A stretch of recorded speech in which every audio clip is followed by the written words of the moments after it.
kali 24 jam pasca digerebek dan ditahan akibat barang haram kasus narkoba, anak hingga menantu Ratu Dangdut Elvi Sukaesih pun kian mendulang babak baru yang mengejutkan.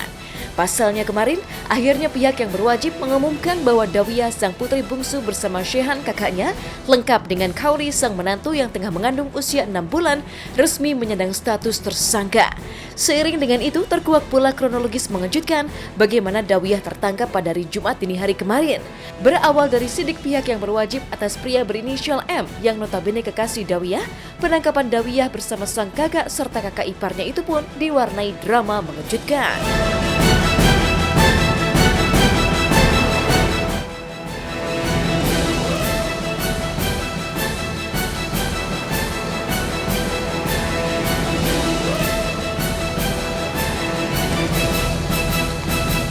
Setelah kita lakukan pemeriksaan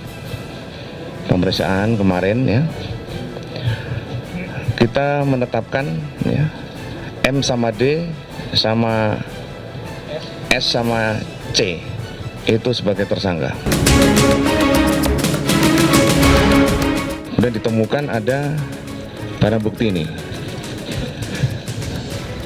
0,38 gram itu ada di sini ya, disembunyikan di sini. Nah sini disembunyikan di sini, masuk sini ya. Ini adalah modus bagaimana seorang pelaku untuk mengelabui petugas. Masuknya di sini ya, di dalam sini ya, dimodifikasi di dalam sini, masuk sini. Di dalam kamar D ditemukan ini. Pada saat itu yang bersangkutan sedang melakukan kegiatan menghisap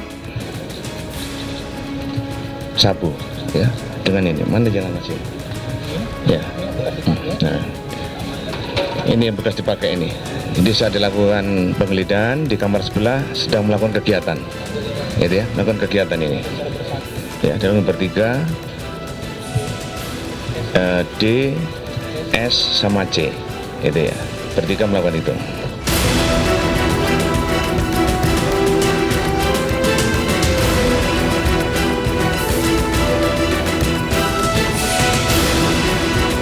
Apa yang terjadi dengan keluarga Elvi Sukaesih?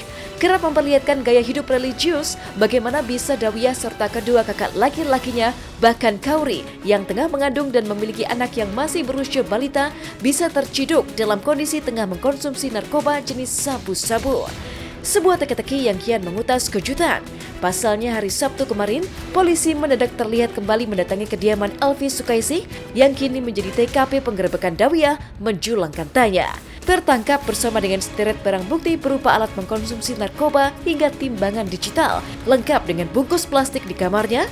Mungkinkah seperti M sang kekasih yang diduga sebagai pengedar narkoba di kawasan Cawang, Jakarta Timur, Dawiyah juga terseret ke dalam profesi yang sama dengan M, hingga membuat pihak polisi merasa perlu mendatangi TKP kembali.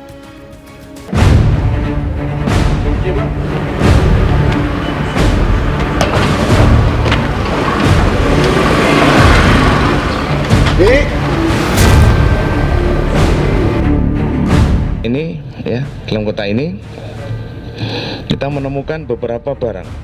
Seperti apa ini? Ini sedotan ya. Kemudian juga ada cangklong, ini cangklong. Nah, ada berapa nih? Cangklong banyak ini ya. 11. Kemudian ada klip. Nah, ini tuh, klip plastik. Plastik kecil-kecil ini ya, plastik. Banyak ini. Plastiknya banyak. Kemudian ada timbangan juga ini. Kita temukan ini, ada timbangan juga. Dari mana barang yang didapat itu. Sampai sekarang juga dari tersangka M itu belum mendapatkan kita informasi dari mana, karena berubah-ubah keterangannya. Katanya kita ketemu dengan bandar dengan membayar lewat transfer. Kita cek, kita tanya lagi, oh ya saya cash ketemu di mana? Oh tidak, jadi berubah-ubah. Keterangan ini berubah-ubah. Masih sedang kami dalami kembali ya untuk tersangka M dan D.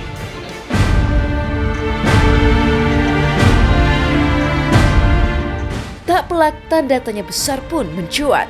Apa sebenarnya peran Dawiyah hingga memiliki timbangan elektrik? Jika M, sang kekasih, ditengarai pihak yang berwajib sebagai pengedar yang kerap beraksi di daerah sekitar rumah Elvi Sukaisi di kawasan Cawang, Jakarta Timur, mungkinkah Dawiyah terseret cinta sang kekasih hingga terjerat barang haram narkoba dan menular kepada kakak dan kakak iparnya yang tengah mengandung? Butuh waktu dan sidik lebih mendalam untuk menjawabnya. Yang pasti, meski memiliki M sebagai kekasih, Dawiyah tak pernah mau menggandeng M di hadapan umum dan memperkenalkannya kepada publik sebagai kekasih. Bahkan 2 minggu sebelum digerebek, Dawiyah pun menghadiri acara pernikahan sang keponakan tanpa menggandeng M ataupun memperkenalkannya. Mungkinkah Dawiyah sengaja merahasiakan sosok M sekekasih karena diam-diam tahu dan merahasiakan profesi M sebagai pengedar narkoba? Nanti juga ketahuan lah, pasti nanti ketahuan. Kalau sekarang aku masih belum berani untuk berstatement apa-apa karena memang aku lebih pengen sesuatu yang sudah hak aku. Memang kita pending gitu loh, kita pending. Tapi sejauh ini ya yang pasti kalau antara aku dia kenal dengan keluarga aku kenal dengan keluarga dia sih udah gitu. Cuman kalau untuk planningnya kita mau bikin di gedung apa, tanggalnya dan segala macamnya sih memang belum dibicarain lagi secara ini. Nunggu Zahira beres dulu gitu. Jadi abis ini beres mungkin baru bisa lebih fokus ke aku gitu kan. Pasti semua orang pengen cepet-cepet nikah kan gitu. Jadi begitu juga dengan aku mungkin terlambat tahu gitu kan, terlambat tahu bahwa ternyata isi dari semua itu adalah ibadah dan kemudian aku baru sekarang ini mulai punya keinginan yang lebih besar lagi dari yang sebelum-sebelumnya gitu. Jadi doain aja mudah-mudahan sudah dipilihkan yang terbaik yang mungkin nantinya bisa menjadi imam buat aku ke depannya.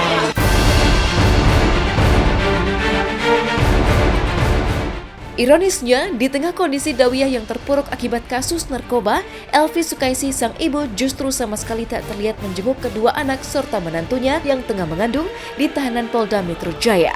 Ada apa dengan Elvi Sukaisi? Mungkinkah Elvi malu merasa tercoreng arang akibat anak hingga menantunya terciduk mengkonsumsi narkoba di rumahnya sendiri? Entahlah, yang jelas ketika berusaha ditemui oleh tim hotshot di rumahnya, sebuah pemandangan mengejutkan pun pecah. Pasalnya polisi yang datang mendadak berganti agenda menuju sebuah tempat rahasia dan konon untuk menemui Elvi Sukaisi. Apa yang sebenarnya terjadi? Mungkinkah gara-gara kasus narkoba anak dan menantunya, Elvi Sukaisi sang ratu dangdut jadi terancam ikut terseret kasus hukum?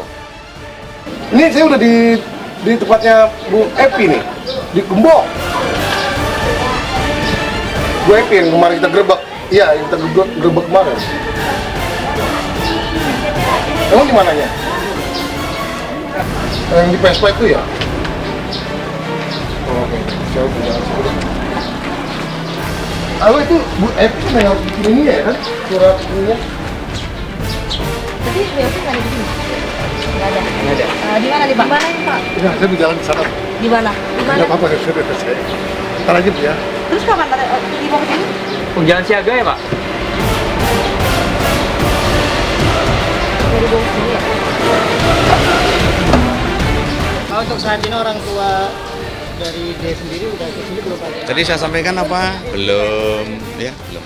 Sosok Umi itu ya buat aku sangat amat luar biasa. Dia lebih banyak, dia tidak pernah membuang waktu selain untuk bekerja gitu ya. Selebihnya memang untuk kita. Jadi kita juga nggak pernah ngerasa bahwa oh ibu saya artis dan kemudian ibu saya sibuk gitu loh. Nggak ada, itu sama sekali nggak ada.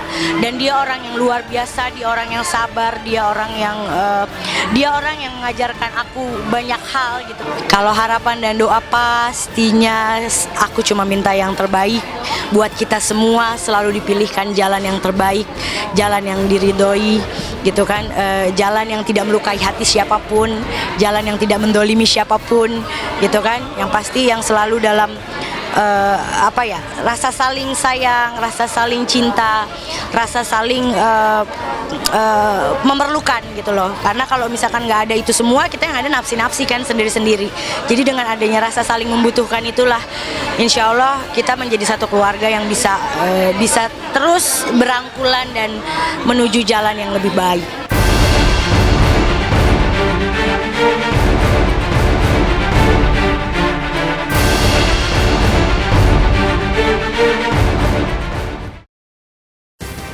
Dari status tersangka hingga ancaman hukuman penjara yang menjerat anak Elvi Sukaisi terkait kasus narkoba, Di lain kisah, konflik tak kalah panas masih membelit Anisa Bahar dan Juwita Bahar. Setelah Juwita memberi klarifikasi lewat sosial media, seperti apakah Anisa Bahar menyikapi penjelasan serta permintaan maaf putri kandungnya itu? Benarkah karena sudah terlanjur sakit hati, Anisa bahkan melarang Juwita untuk menggunakan nama Bahar di belakang namanya? Dan bahkan Anisa akan mencoret nama Juwita dari kartu keluarga mereka. Simak berita lengkapnya hanya di Hotshot sesaat lagi.